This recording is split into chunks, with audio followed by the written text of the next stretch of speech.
好，我们今天来示范如何焊接这个凯华的热插拔座。那你可以看到我们现在焊的是这个位置，那它的焊点是这个地方跟这个，那这个是凯华的热插拔座。那当我们照这个方向把它放下去的时候呢，其实你会看到第一个问题，你看到我把它放下去的时候呢，这个焊点已经几乎被这个元件盖满了所以它焊点部分也没有凸出来，所以变成说，如果你这样子直接把锡放上去焊接的话，它有可能不会去接触到这个金属面，当然是几率是非常小的。所以因为这样子的原因，我们决定先上焊锡，然后再把轴压上去的方式。那因为这个热插拔座，它需要整个紧贴在电路板上面像这样，它需要紧贴在电路板上面，所以如果你这边锡上太多的话，你等一下这个放上去的时候，它会浮起来，所以你锡不能上太多，让它尽量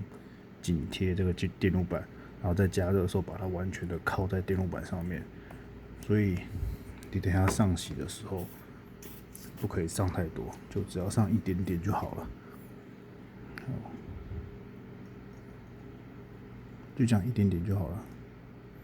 好，这样子一点点就可以了。然后呢，我们再来把这个热插拔座放到上面去。那放到上面去的时候呢，等一下我们加热的时候呢，这原本底下的锡就会融化，然后它融化的时候，我们就把这个元件压下去。那因为如果你这个锡加太多的话，你左右两边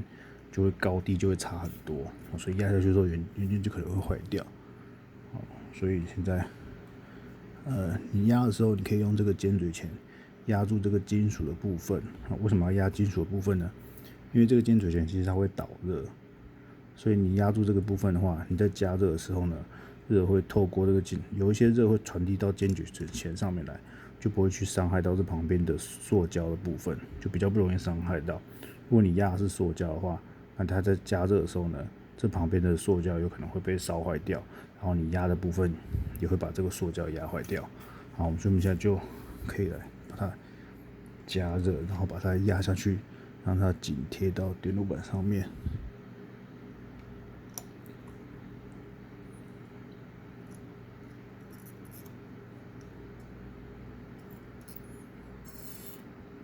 那你要用力压的是尖嘴钳但是也不能太用力，然后在看到这个元件沉下去的时候，就可以把烙铁离开，然后就可以完成一只脚。然后因为顺手的话，我们要转个方向来焊第二只脚。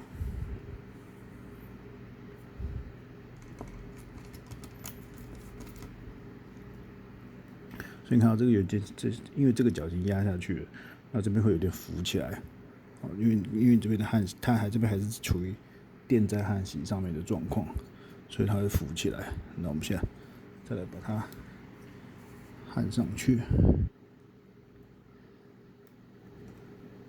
你可以先碰这中间，然后你会看到它底下的锡会融掉。如果它没有融掉的话，你可能要从旁边碰下去。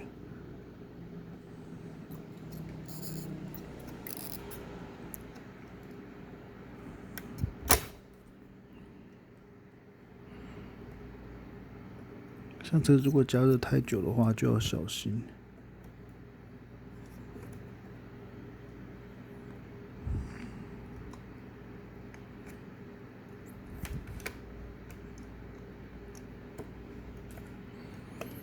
那像这个脚就加热太久了，那我们先看一下它有没有贴到电路板上面。正面来说，它的孔是有进去，孔差了一点点，应该是有进去。我们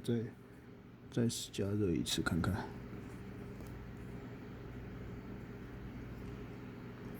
你看到它这已经翘起来了所以做这个元件，它下去了，好下去了。好，它突然变平了，因为刚刚有加热到，它就下去。像这样的话，就是焊点跟这个元件都会接触到。然后你再看一下，确定贴平没问题。好。